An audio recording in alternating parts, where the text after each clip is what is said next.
Come on board and get a slice of the golden apple. Now, just a few pointers for parents to remember in regards to feelings and our children. Number one, we need to teach our children that all emotions are okay. However, all behavior is not okay.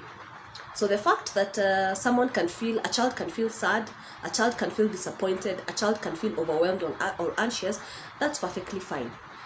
But it is not an excuse to go around causing tantrums, to go around hurting people, to go around being mean.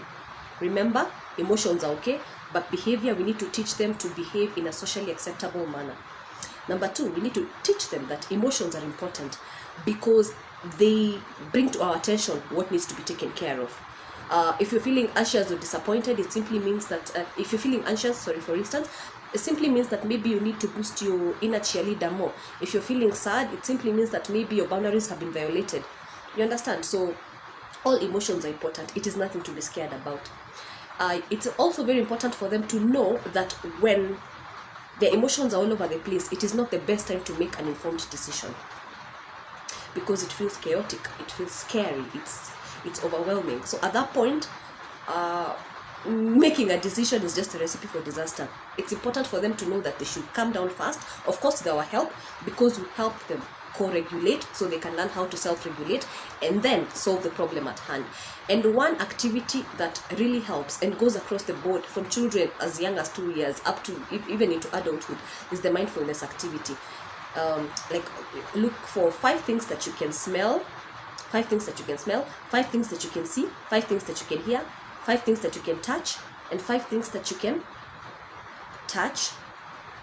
5 senses: touch, feel, smell, hear, and taste. All right?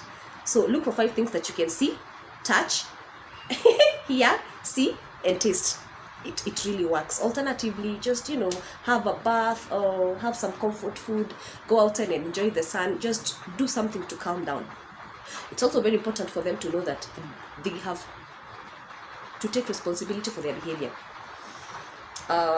It is not funny.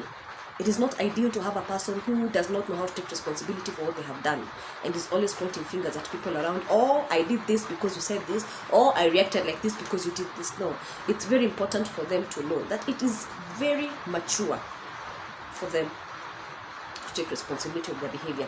Emotions come and go, and this is something that you need to remind them, because at that moment when they're feeling the feels, it's scary.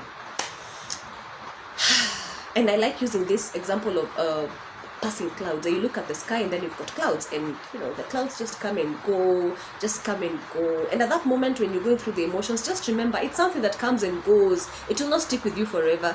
At that moment, maybe it feels like it's a burning sensation. It's like I need to do something, I just need to avoid this feeling. But no, just be courageous enough to feel your feels and imagine it passing across. You'll be fine. There's nothing to be scared about. They come and go, and remember, you got this. Thank you for watching. Toodles!